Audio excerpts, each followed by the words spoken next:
Hello, it's me, Ken Morgan, and this is another video I'm doing, and this is the Vinyl Tag 2025. 2025, wow, blimey. So it sounds like some futuristic film.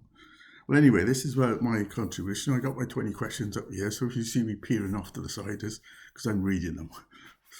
So we'll kick off with the first one, which is the best purchase of 2024, new or old. Well, I was after it for a long while, this, and I got it a record for just before Christmas, so I was really happy. It's a almost mint copy of Kate Bush's The Whole Story, which has been selling for not ridiculous amounts on eBay or anywhere else, but it's been quite. So I got this for a nice sum, so I'm really happy with that. It's a great album. I got a bit of a Kate Bush collection going on, which I may show at some point in future, and I add a few more things to it. So that's my number one question answered. Bear with me till I go off to the side. I've got a big pile of stuff to show because I just like that. 50 years later, best album from 1974. There was two up for this. The one that came out on top, the first one I was thinking about was Queen 2. It's a fabulous, I think it's a fabulous prog album. Metal prog, I don't know. Rock prog, whatever you want to call it. But this one went over. It's Roxy Music, Country Life.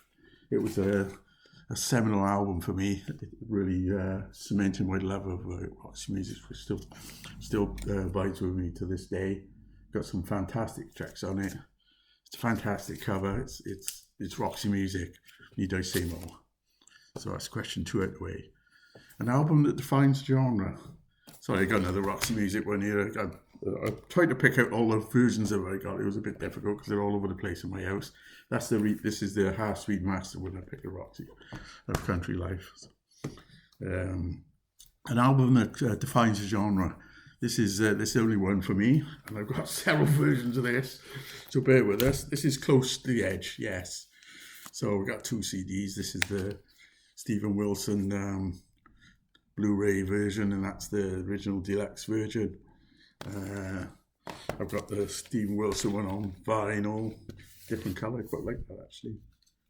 The inner sleeve is obviously quite impressive. We'll get that over there. If nobody's ever seen that, I'll be surprised.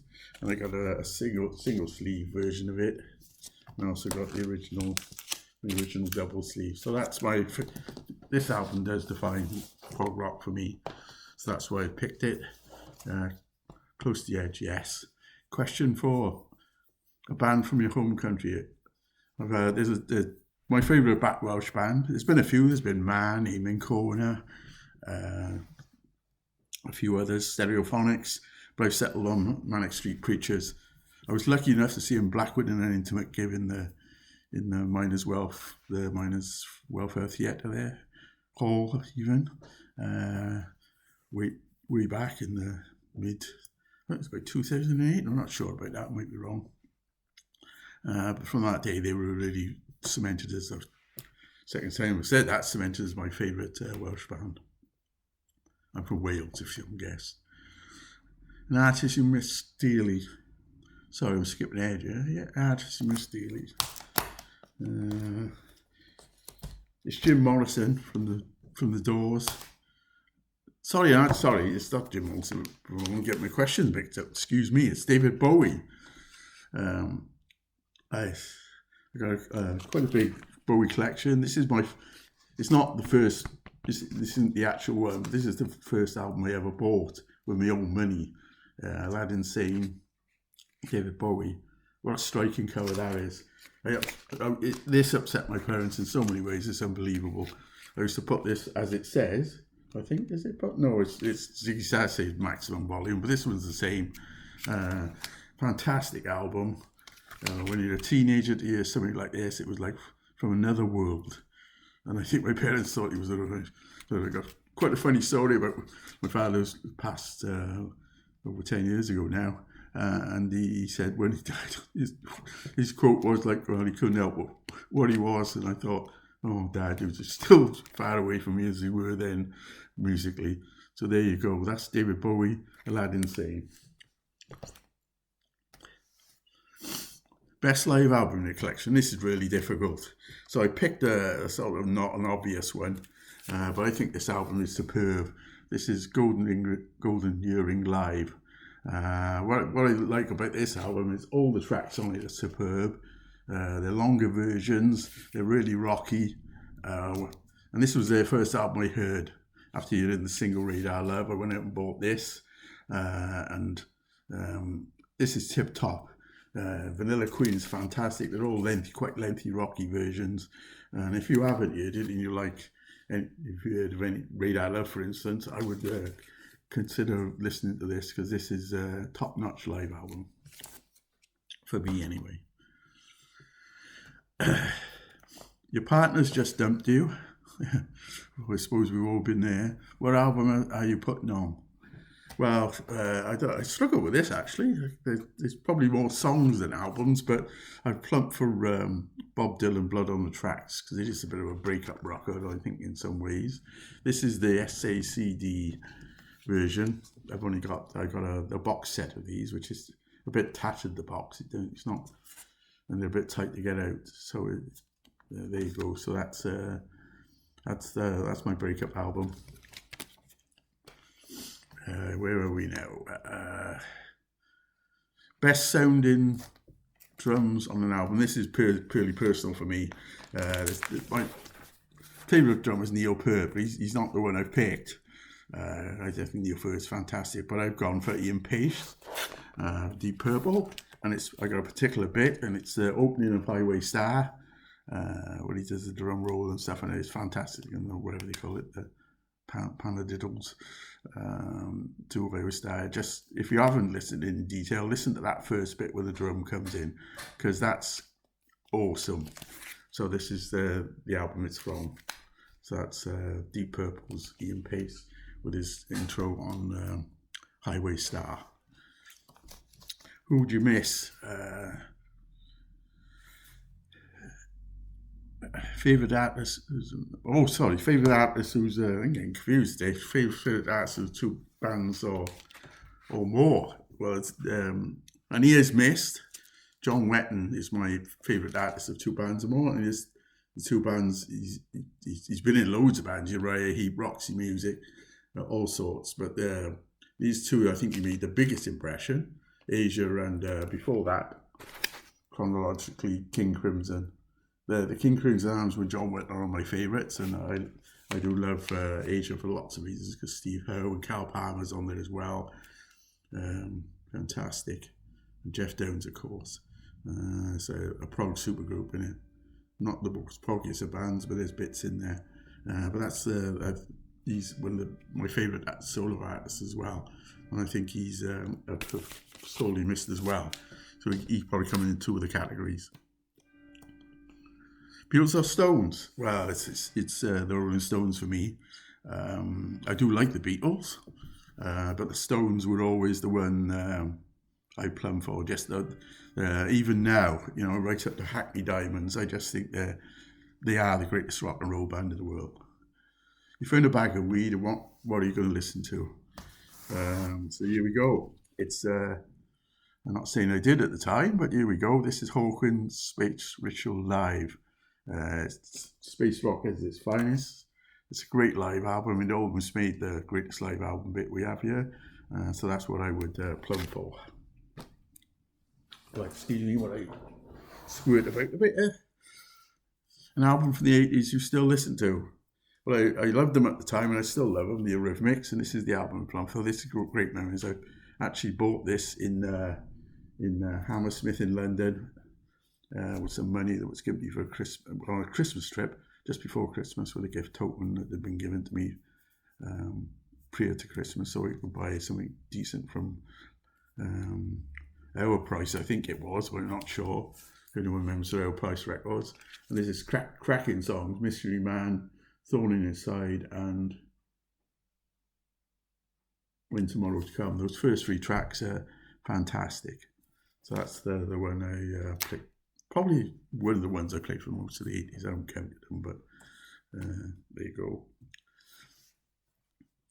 An artist whose political stances soured you. Well, there's two. I got two for this. I couldn't separate them.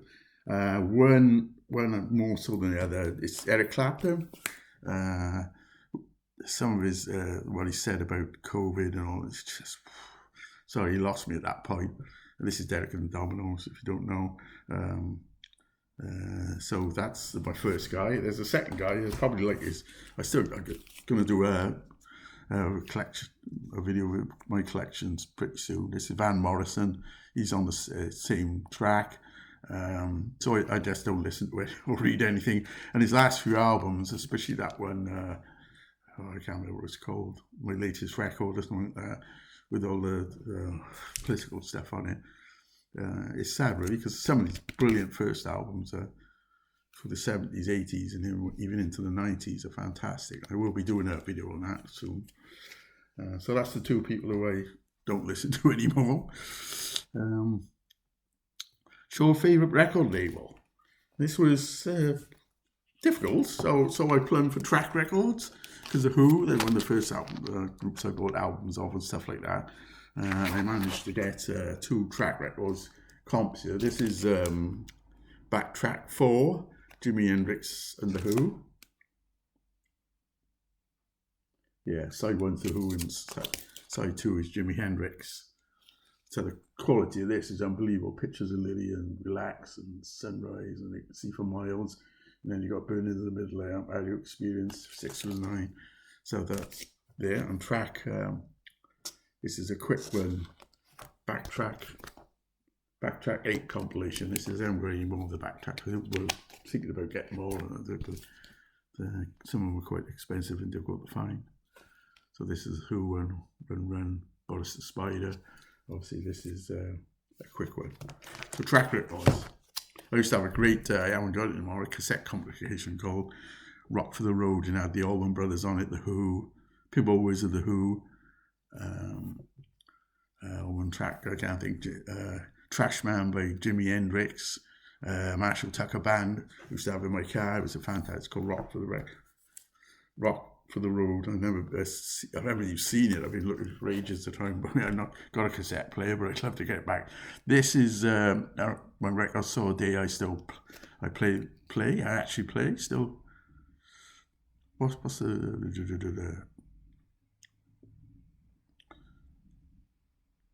Oh, I jumped one, yeah. Run of 3 great singles. Before we get to my RSD, the 3 singles I plumbed for Rolling Stones have come in here again. And for me, it's Jumpin' Jump Fast, Street Fighter Man, and Honky Tonk Woman. Their peak period, or just the start of their peak period, possibly, or the mid-range. 3 singles like that. For me, there's nobody who's done, they may have equaled it, but they're not done any better. This is a Rockcaster purchase I actually listened to. I listened to quite a few actually, so this is a choice that it's an EP, it's a mono EP, it's the Wapzoo Sunset EP, it's 2022 records they're releasing. I love the cover, I love it all. Like, I mean, just it takes me back a few years. That's the Kinks, Wapzoo Sunset. You can be reincarnated, and as any artist, dead or alive, who's it going to be? Jim Morrison, for me. He is Mr. Rock and Roll. He Mr. Rock, if you want. He personifies everything. I think of a rock star. That's who I think of, Jim Morrison first. So if I could be reincarnated and have as much talent as this guy had, I'd be happy.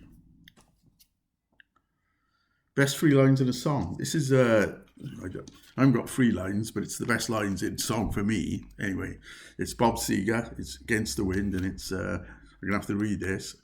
I wish I did know now what I didn't know then. It's just fantastic, you know. And as you get older and older, I think that sticks with you a bit, you know. You look back and think of perhaps some of the more stupid things you did. So that's from the album Against the Wind, and it's my favourite lyric, I think. Now people never tire of. Stones again make an appearance here. Just let it bleed, the Rolling Stones. I'd play this more than any album, I think, over the years. It's a fantastic album. You know, the Gimme Shelter opening track, final track. You can't get what I always want. What about that then? For even imagine if Country Uncle One Night and Honky Tonk Women was on there. This album would be even better, which is hard to do. Country Honk is okay, I like it, but imagine, if it was like today, the singles are on all the albums. And finally, favorite. I got a few favorite VC channels, but we're going to mention Jamie Cottle, 5850 at Jamie Cottle. I'll put the link in it. I always like his box opening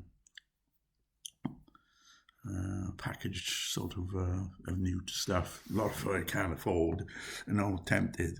There are a few other channels that I love. That's a particularly favourite one that I like to pick up on all the new stuff coming out. So that's me. I'm recording this just before Christmas, so if I put this out before Christmas, happy Christmas too. I may as a Christmas bonus of sorts. If you like what you see, have a look at my other stuff, subscribe, and best wishes for the new year. And also, any comments are gratefully accepted. If you vehemently disagree with any of my picks, that's fine. If you think it's a load of rubbish, put it like me. But there you go. So I'll see you soon with another video.